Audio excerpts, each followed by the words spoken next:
दरगाह में काफ़ी दिन से जो समाज के हालात हैं उसके बारे में काफ़ी दिनों से चिंतन कर रहा था कि हमने जो पाश्चात्य देशों की नकल करके जो टाउन प्लानिंग की है, जो बसावट की है शहरों की, हमने जो पुरानी हमारी परंपरा थी कि हर गांव में, मोहल्ले में, शहर में ग्वाड चौक होता था, सबका आपस में मिलना जुलना होता था, लेकिन ये सीधी लाइनें खींच दी तो अब किसी का आपस में मिलना जुलना नहीं होता।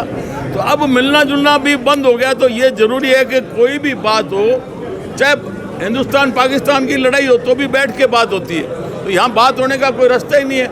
अब समस्याओं का कोई मन में कोई चिंता है तो अब किससे बात करे? वो अकेला बात करके रोके बैठ जाता है। तो इसलिए हम चाह रहे हैं कि मोहल्ले वाइज इस प्रकार से सार्वजनिक स्थल पर हम इकट्ठे हों, हफ्ते में एक बार आधा घंटा, और आपस में चर्चा करें। सबसे पहले तो परिचय हो, हम जानते नहीं, परिचय भी नहीं है, तो परिचय होगा, फिर दुख सुख की बात करेंगे, फिर बच्चों की बात करेंगे। कोई बच्चों में पढ़ाई की बात है, बच्चों के गलत रास्ते में कोई नशे की तरफ जा रहे हैं, कोई बहन बेटियों का मसला है, कोई छोटा मोटा गाँव में या शहर में कोई मोहल्ले में विवाद हो गया, बिना कारण हम जा रहे हैं पुलिस के अंदर, तो वो वहीं इकट्ठे होकर बात को वहीं निपटा सकते हैं। तो हम चाह रहे हैं कि इसके सारे जो जितना आज आदमी सोच रहा है वो सारा हम मिलजुल के बैठ के आगे लाएं ये मसला, जिससे हर समस्या का समाधान होगा, चाहे सरकार से मसला है, चाहे दूसरा कोई मसला है। तो ये एक शुरुआत है।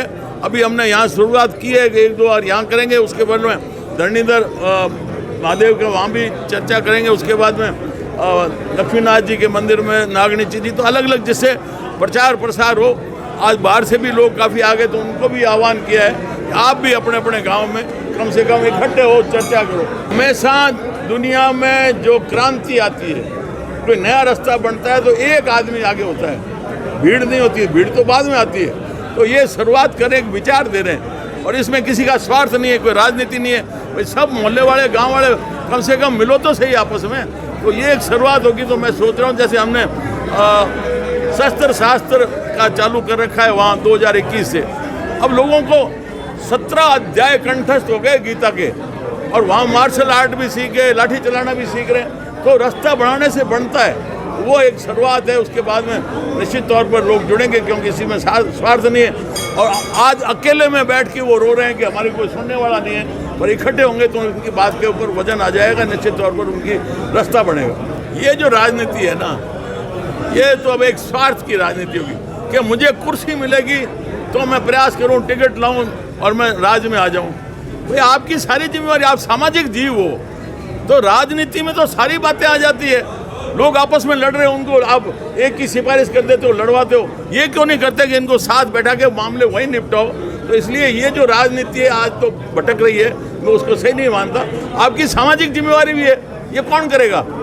इसलिए ये सबको मिलकर करना चाहिए, जिससे आने वाले समय में रास्ता बनेगा। एक शुरुआत है।